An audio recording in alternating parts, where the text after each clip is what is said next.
Allegedly, it's just the word allegedly. It's what I heard allegedly. It's on the street allegedly. I sing to the beat allegedly. Allegedly, allegedly, it's what I heard allegedly. It's just the word allegedly. Don't blame, don't sue allegedly. It won't help you allegedly. Allegedly. Allegedly.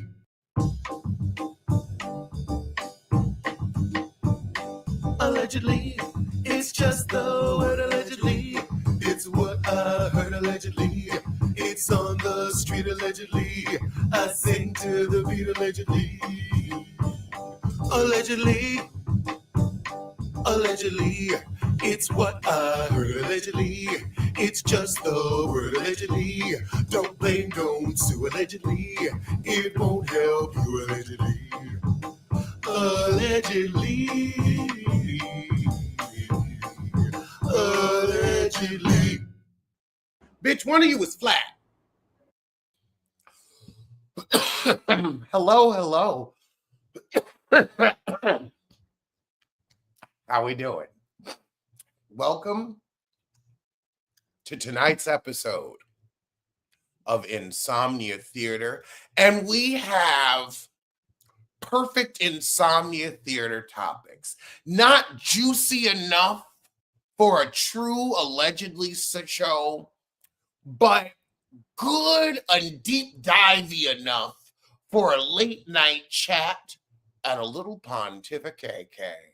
And you know we love some pontificate. So where do I begin? Let's start with the pink toes. Let's start with the pink toes of New Jersey. Now, this is interesting because we can see how the New York reboot has changed the way Housewives will be reboughten forever. I know we could have gone with rebooted, but reboughten, I feel, encapsulates the emotion of what we're going through. Because rebooted, that it's too low level. It's too reboughten. Like there's some type of like verboten, like some type of real emotion is going on when a show is reboughten. So they said we ain't doing a New Jersey reboot. They said no. They're giving Teresa a spinoff, and that's the thing. Teresa's fans are Teresa's fans. They love that white woman. They love, and she's not. She is just like, she's a reality star. She's likable. She's dislikable. Love her to hate her. You know, as long as she don't say nothing about black people, I'm okay with her. You know, her and New York had their little spar. It was cute. That was the funniest thing when New York said, I have never come for your hairline on television. And I was just looking at her hairline, shaking hands with her eyebrow. And that was a lot.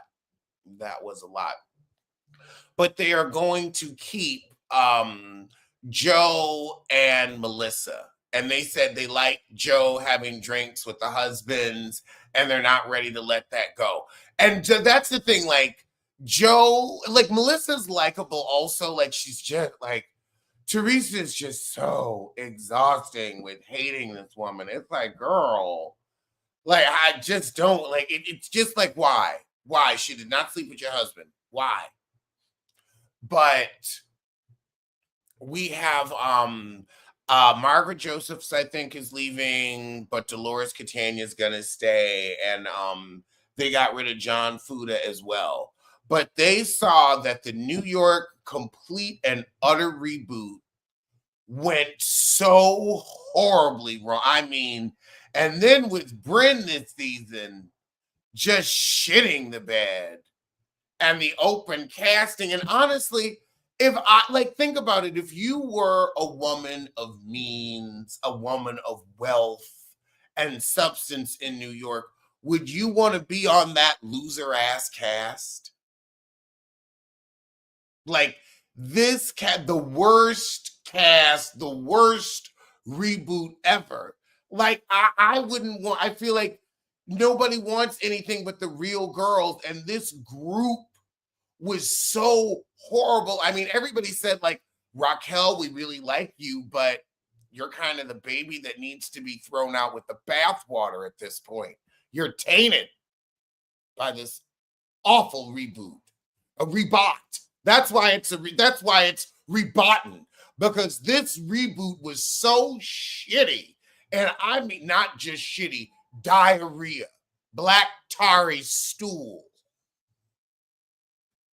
Oh my god! Not even exactly. This wasn't shitty. This was stool, black and tarry, letting you know that there's blood high up in the intestine.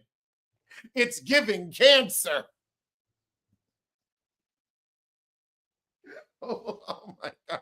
Hold on, I'm on my nose.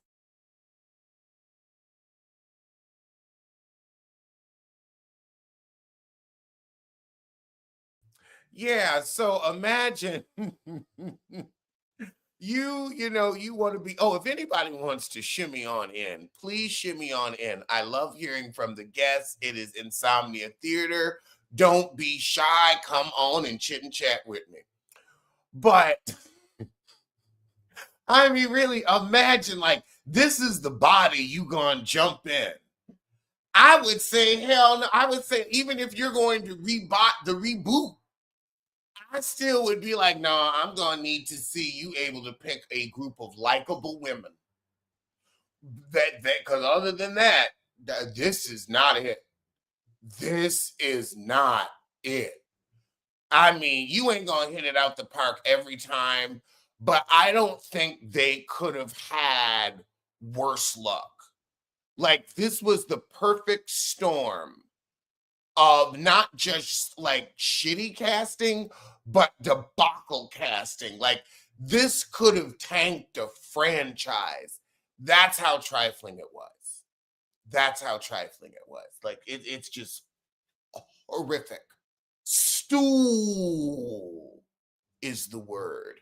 Stool. That's the only way to describe that season. So now that they're trying to figure that out, they at least said, okay, we're gonna keep some familiar faces on Jersey. Because I think they know Jersey would just show up at the damn office and be like, where's Teresa? I believe this will be the breakdown of Portia and SHAMEA, especially since Phaedra is back. Speaking of Rebatten, so I listened to SHAMEA on Speak on It, and don't speak on it when there ain't shit to say. SHAMEA's life reads like the letter B. It's all of this, all like you felt like SHAMEA's life lets you know what happens to the runner-up. SHAMEA has lived a runner-up's life. And I don't know, like, and the thing is, this isn't a diss. It might sound like it's a diss. It's not a diss. But she has spent her life shining in second place, almost like a Michelle Williams. Like a Michelle Williams. Because Kelly Rowland is her own star. But Michelle Williams is second place. The embodiment of a second prize trophy. That's what SHAMEA is. But the thing is, no one wants to watch the second place story. No one wants to hear about the girl that's, hosting the All-Stars weekend. Like, it's great that, you're almost a professional. You know what? No one wants to hear about the novice entertainer. We want to hear about stars. We want to hear about stars. SHAMEA said herself, it wasn't easy adjusting to being her own star on this show because she's so used to running up after Phaedra and running up after Portia.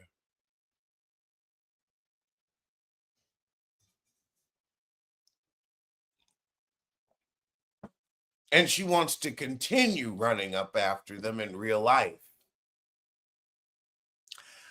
I think it's going to be the way they were talking, it just like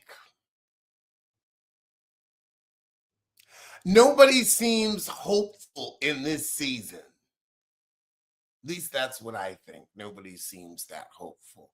I mean, prove me wrong. Prove me wrong. But firing Kenya mid-season, I think, or even early on, I think that's going to ruin it. And I think the fact that they needed to bring in Phaedra, Eunice, Braxton lets you know that these women have run out of things to talk about. I feel like with the Housewives of Atlanta, we're at the Destiny Fulfilled album.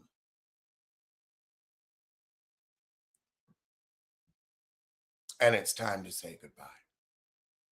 I think there are new women with new lives that will be interesting. I don't think reality TV is dead. I think that it's just going through some growing pains, like everything in life. It's, you have a formula, it works for a while, but then, times change, people change, interests change. Humans are always going to be interesting. Friendship dynamics are always going to be interesting. People are going people. That will always be fascinating. We will always be intrigued by that. However, how we present it will shift up. That will shift up. Exactly like Brandy's song, almost doesn't count. And I think SHAMEA also this season will see, you should have stayed a friend, girl. But we'll see.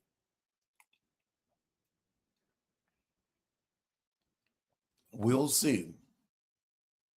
But it didn't give star quality. It gave Marlo, well, no, not Marlo all over again, but because SHAMEA is at least sharing her life, where Marlo, keeps her client list to herself. And I suppose, well, Marlo also, she was fake building that house that keeps popping up. I get, well, Marla also, she rented them damn kids. You did not need to get them boys, so you could return them to sender. What do I think of the Jersey reboot? It will be interesting to see them have something to fight about other than Melissa and Teresa. Thank God. Maybe we can get some interesting Black women on the show. I think I was going to say, are they getting rid of Margaret? I think they're getting rid of Margaret. They're getting rid of Danielle and John Fuda, because apparently John Fuda was a nightmare behind the scenes. But Danielle Cabral is supposedly staying. I mean, I'm okay with it. I am okay with it. What else would I enjoy on Jersey? I'm glad that I won't have to look at Teresa. Let her have her own show, but I don't need it. Phaedra versus Heavenly. Let's crack that open. Phaedra versus Heavenly, because it's really done since Phaedra said, I'm not going to show up at the reunion. This was messy boots. Definitely messy boots. It was foul of Phaedra to do this to, well, no, it was foul of Heavenly to do this to Phaedra, which makes me wonder, Why does Heavenly hate Phaedra so much? Is it because Phaedra's a liar? Or is it because she felt that Phaedra wasn't pulling her weight by showing her life on the show? Because what did we learn about Phaedra?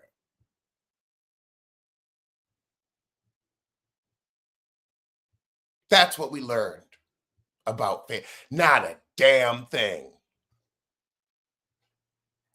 You showed them kids once. Oh, God. And then this guy you're dating.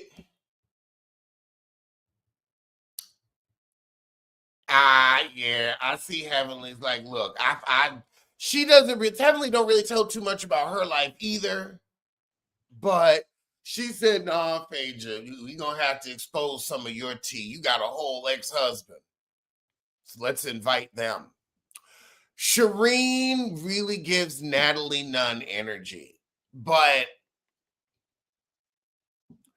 Phaedra, you really want to be upset at Shireen because Apollo was supposedly cheating with her.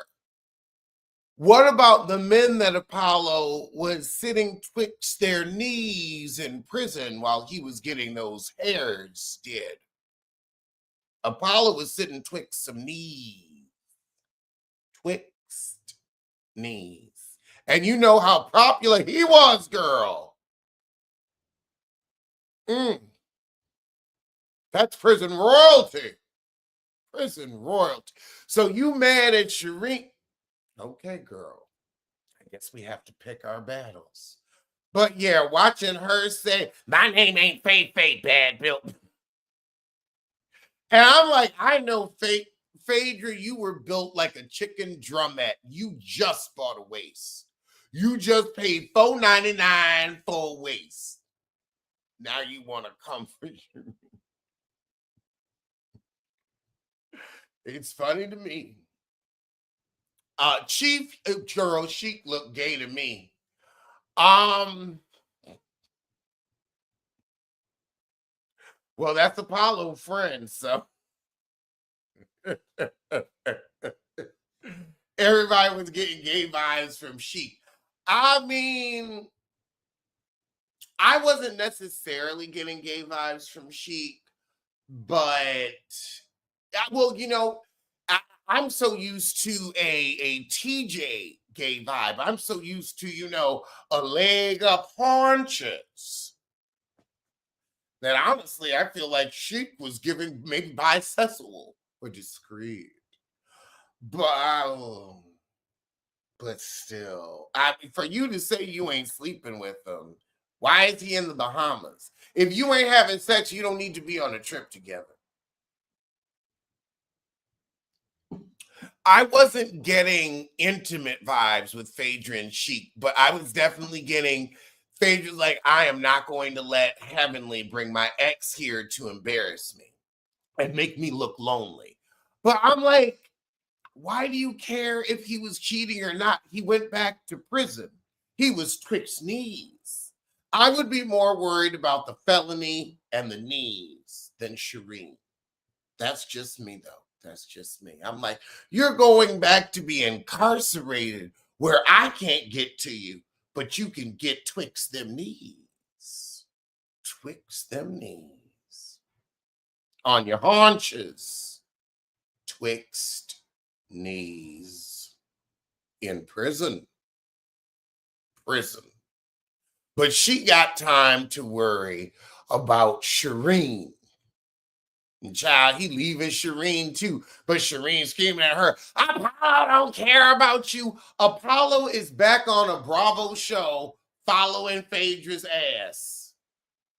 And he got 2 kids with her. Does he have a kid with Shireen? If he does, that's sad. That's sad.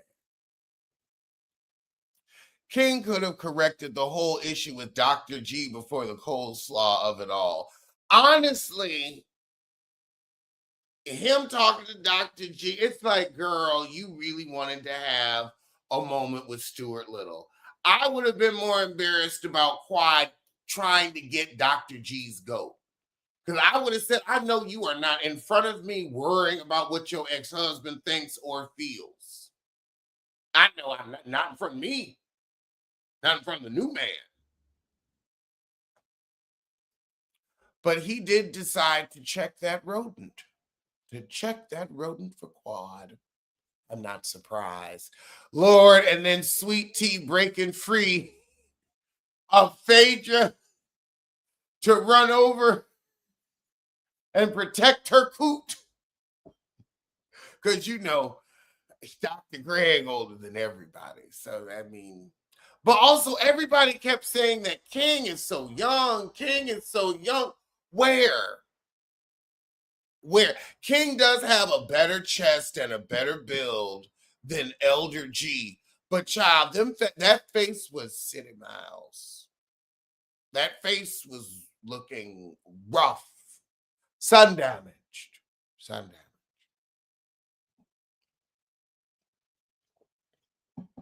But I'm not mad at Phaedra for shutting Heavenly up by saying, oh no, I'm not even showing up to the reunion. You think I'm going to play along and have you bring out Apollo and Shireen and make fun of me as a wife? Because you know that's what Heavenly would try to do, make fun of her as a wife. Try to get something biblical in on it. Kind of like Carlos King, how he loves to lean on the Bible and the Lord. People like that are always the darkness, though. It's interesting. People that are the darkness always try to stand next to the light. Exactly. What if quad was true? As a survivor, I wouldn't care if my ex was married to a washing machine. 100%. The child. Well, that was my little insomnia theater. So I